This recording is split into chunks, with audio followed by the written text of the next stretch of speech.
ಶರಣಾರ್ಥಿ ಸ್ನೇಹಿತರೆ, ಸೂಳೆ ಮಗ ಎಂಬ ಪದ ಮತ್ತು ಕನ್ನೇರಿ ಎಂಬ ಸ್ವಾಮಿ ಜೊತೆಗೆ ಬಸವ ತತ್ವ, ಈ ವಿಚಾರವಾಗಿ ಒಂದಷ್ಟು ಮಾತುಗಳನ್ನ ಇವತ್ತು ನಿಮ್ಗೆ ಸ್ಪಷ್ಟಪಡಿಸ್ತೀನಿ.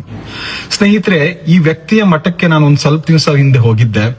ಈ ವಿಡಿಯೋಗಳನ್ನ ನೋಡಿ, ಎಲ್ಲಿಯೂ ಕೂಡ ಈ ಮಠ ಬಂದ್ಬಿಟ್ಟು ಮೂಲತಃ ಬಸವ ತತ್ವದ ಮಠ. ಕನೇರಿ ಕಾಡಸಿದ್ದೇಶ್ವರರು ಬಸವ ತತ್ವವನ್ನೇ ತಮ್ಮ ಉಸಿರಾಗಿಟ್ಟುಕೊಂಡು ಬಸವಣ್ಣನವರ ಅಂಕಿತವನ್ನ ಇಟ್ಕೊಂಡು ಸಾವಿರಾರು ಬಸವಾದಿ ಪ್ರಮಥರ ವಚನಗಳನ್ನ, ಆ ತತ್ವದ ಮೇಲೆ ವಚನಗಳನ್ನ ಬರೆದು ಮಹಾರಾಷ್ಟ್ರದಲ್ಲಿ ಹೋಗಿ ಮಠವನ್ನ ಕಟ್ಟಿ ದೊಡ್ಡ ಮಟ್ಟದಲ್ಲಿ ಬಸವ ತತ್ವವನ್ನ ಪ್ರಚಾರ ಮಾಡಿದವರು ಕಾಡಸಿದ್ದೇಶ್ವರರು. ಅಂತಹ ಒಂದು ಮಠಕ್ಕೆ ಬಂದು ಸೇರಿರ್ತಕ್ಕಂಥ ಈ RSS ಏಜೆಂಟ್ ಎನ್ನುವಂತಹ ಈ ವ್ಯಕ್ತಿ ಇಡೀ ಆ ಮಠದ ಪರಿಸರವನ್ನೇ ಬದಲಾವಣೆ ಮಾಡಿಬಿಟ್ಟಿದ್ದಾನೆ.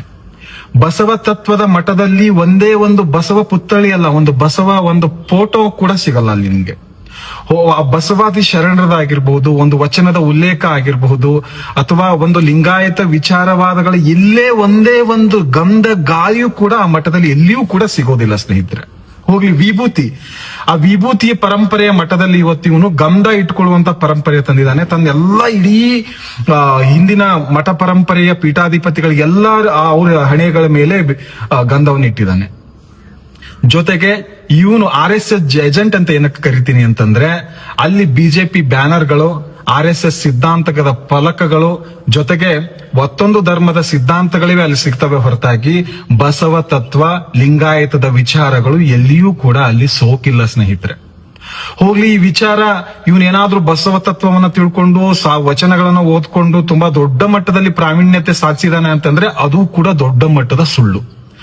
ಇವನು ಮಾಡ್ತಕ್ಕಂತ ಭಾಷಣಗಳಲ್ಲಿ ನೋಡಿ, ವಚನಗಳನ್ನ ಕೆಳಗಡೆ ನೋಡ್ತಾ ಓದ್ತಾ ಹೋಗ್ತಾನೆ. ಆ ವಚನಗಳಲ್ಲಿ ಇರ್ತಕ್ಕಂತ ಒಂದೇ ಒಂದು ಸಣ್ಣ ಒಂದು ಅಂಶವೂ ಕೂಡ ಆ ವ್ಯಕ್ತಿಯ ಕಿವಿ ಒಳಗಡೆ ಹೋಗಿಲ್ಲ. ಯಾರೋ ಕೊಟ್ಟಿರ್ತಕ್ಕಂತ ವಚನಗಳು, ಯಾರೋ ಕೊಟ್ಟಿರ್ತಕ್ಕಂತ ಭಾಷಣಗಳನ್ನ ಮಾಡ್ತಾ ತಾನು ಏನು ದೊಡ್ಡ ರೈತ ಪರ ಅಂತ ಹೇಳಿ ಅಲ್ಲೊಂದಷ್ಟು ಆಕಳಗಳನ್ನ ಸೇರಿಸಿ ಅದೊಂದಷ್ಟು ಫೋಟೋಗಳನ್ನ ಹಂಚುತ್ತಾ ತಾನು ದೊಡ್ಡ ವ್ಯಕ್ತಿ ಅನ್ನುವಂತ ತೋರಿಸುವಂತ ಹುಂಬತನದ ವ್ಯಕ್ತಿ ಈತ. ಜೊತೆಗೆ ಈ ರೀತಿ ಒಬ್ಬ ದೊಡ್ಡ ಮಟ್ಟದ ಪೀಠಾಧಿಪತಿಯಾಗಿ ಈ ರೀತಿಯಾದಂತಹ ಸೂಳೆ ಮಗ ಪದ, ಬಸವ ತಾಲಿಬಾನಿಗಳು ಅಥವಾ ಇನ್ನಿತರ ವಿಚಾರಗಳನ್ನ ಏನಾದ್ರೂ ಬಳಸ್ತಾನೆ ಅಂತಂದ್ರೆ ಇವನು ಎಷ್ಟು ನೀಚತನದ ವ್ಯಕ್ತಿ ಆಗಿರ್ತಾನೆ ಅನ್ನೋದು ಲಿಂಗಾಯತ ತಿಳ್ಕೋಬೇಕು.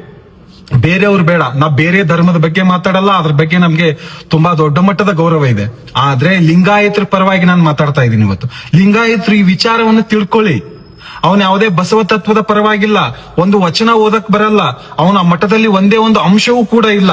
ಆ ವ್ಯಕ್ತಿ ಅಲ್ಲಿ RSS ಸಿದ್ಧಾಂತಗಳನ್ನ ಮೇಳೈಸ್ಕೊಂಡು ಬಂದು ಕರ್ನಾಟಕದಲ್ಲಿ, ಮಹಾರಾಷ್ಟ್ರದಲ್ಲಿ ಅಲ್ಲೂ ಕೂಡ ಕರ್ನಾಟಕದಲ್ಲಿ ಬಂದು ಲಿಂಗಾಯತ ವಿಚಾರಧಾರೆಗಳ ಮೇಲೆ ದಾಳಿ ಮಾಡ್ತಾ ಇದ್ದಾನೆ ಅಂತಂದ್ರೆ ಇದೊಂದು ವ್ಯವಸ್ಥಿತ ಸಂಚು. ಈ ಸಂಚಿನ ವಿಚಾರವಾಗಿ ಲಿಂಗಾಯತರು ಎಚ್ಚೆತ್ತುಕೊಳ್ಬೇಕು.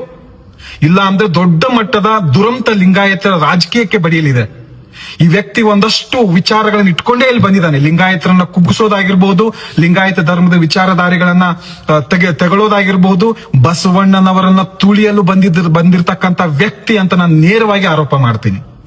ಇವನ್ ನನ್ನ ಜೊತೆಗೇನೆ ಬರ್ಲಿ, ಇವನನ್ನ ನಾನೇ ಸೋಲಿಸ್ತೀನಿ ಬಸವ ತತ್ವ ವಿಚಾರದಲ್ಲಿ. ಈ ವ್ಯಕ್ತಿ ಯಾವುದೇ ವಿಚಾರವಂತನಲ್ಲ, ಬಸವ ತತ್ವವನ್ನು ಎಳ್ಳಷ್ಟು ತಿಳ್ಕೊಂಡವನಲ್ಲ. ಇವನೊಂದು ಪೂರ್ವ ನಿಯೋಜಿತ ಸಂಚಿನ ವ್ಯಕ್ತಿ.